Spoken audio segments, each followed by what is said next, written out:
Assalamualaikum warahmatullahi wabarakatuh. Halo semuanya, perkenalkan nama saya Emma Adelina dengan NIM 2313040020. Pada video ini saya akan membahas materi mengenai etika profesi hukum di bidang perusahaan dan ketenagakerjaan dengan fokus pada 3 prinsip. Yang pertama yaitu ada profesionalisme, integritas, dan tanggung jawab. Video ini saya buat untuk memenuhi tugas UAS dan semoga penjelasan ini dapat dipahami dengan mudah dan bermanfaat. Nah, pasti kalian bertanya-tanya kan, apa sih itu etika profesi hukum? Nah, etika profesi hukum adalah seperangkat nilai moral dan standar perilaku yang wajib diikuti oleh setiap praktisi hukum. Dalam bidang perusahaan dan ketenagakerjaan, etika ini sangat penting karena kedua bidang tersebut melibatkan berbagai kepentingan, mulai dari pemegang saham, perusahaan, pekerja, hingga masyarakat luas. Dengan etika profesi, praktisi hukum dapat memastikan bahwa setiap tindakan dilakukan dengan benar, objektif, dan mematuhi hukum yang berlaku. Selanjutnya yaitu tentang prinsip pertama, yaitu yang tentang profesionalisme. Profesional yaitu berarti memiliki kemampuan yang memadai menguasai hukum perusahaan dan ketenagakerjaan, serta mampu memberikan pendapat hukum secara objektif. Dalam perusahaan, profesionalisme terlihat saat seorang legal officer melakukan review kontrak dengan teliti, tidak asal tanda tangan, dan tidak berpihak kepada pihak manapun yang melanggar hukum. Sementara dalam ketenagakerjaan, profesionalisme sangat dibutuhkan saat memberi pendampingan kepada pekerja atau perusahaan, terutama dalam proses bipartit, mediasi, atau penyelesaian perselisihan hubungan industri atau industrial.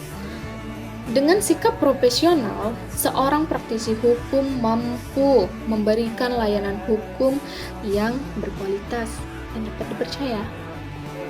Nah, selanjutnya saya akan membahas tentang prinsip yang kedua, yaitu integritas. Apa sih itu integritas?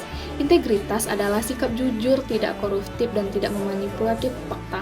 Dalam praktik perusahaan, integritas tampak ketika seorang praktisi hukum menolak suap, tidak memalsukan dokumen, dan tidak menjaga kerahasiaan data perusahaan. Dalam ketenagakerjaan, integritas penting saat menghadapi sengketa upah, PHK, atau pelanggaran hak pekerja. Praktisi hukum yang berintegritas tidak akan membenarkan tindakan melanggar hukum hanya karena tekanan atasan atau karena imbalan finansial. Integritas menjadi penopang utama agar profesi hukum tetap bermartabat dan dipercaya oleh publik. Nah, selanjutnya saya akan membahas tentang prinsip yang ketiga, prinsip yang terakhir, yaitu tentang tanggung jawab. Apa sih tanggung jawab dalam etika profesi hukum? Tanggung jawab berarti menyelesaikan pekerjaan dengan baik, memberi informasi hukum yang akurat, dan mengikuti semua prosedur perundang-undangan. Dalam perusahaan, tanggung jawab diwujudkan melalui penerapan good corporate governance, yaitu memastikan seluruh aktivitas hukum perusahaan berjalan sesuai aturan dan menghindari tindakan yang dapat merugikan perusahaan. Dalam ketenagakerjaan, tanggung jawab tampak ketika praktisi hukum memperjuangkan hak pekerja, hak upah layak, keselamatan kerja, dan jaminan sosial. Nilai tanggung jawab membuat profesi hukum bekerja bukan hanya untuk kepentingan pribadi, tetapi juga untuk kepentingan masyarakat dan negara. Sebagai ilustrasi, mari kita lihat contoh sederhana dari kasus-kasus yang ada. Misalnya nih, ada sebuah perusahaan memutuskan hubungan kerja secara sepihak tanpa memberikan pesangon sesuai ketentuan undang-undang. Praktisi hukum yang beretika harus memenuhi beberapa syarat. Yang pertama yaitu menilai secara objektif apakah PHK sudah sesuai dengan prosedur. Yang kedua, menolak segala tekanan untuk membenarkan yang salah. Yang ketiga yaitu memberikan solusi yang adil melalui bipartit atau mediasi.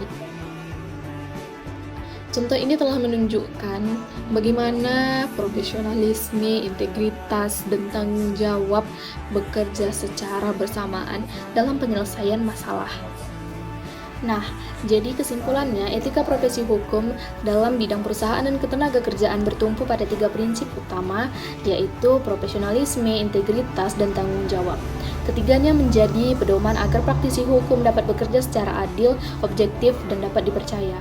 Demikian penjelasan saya pada video ini. Terima kasih telah menonton, semoga bermanfaat dan dapat membantu teman-teman semuanya. Saya akhiri dengan wabillahi taufiq wal hidayah. Wassalamualaikum warahmatullahi wabarakatuh.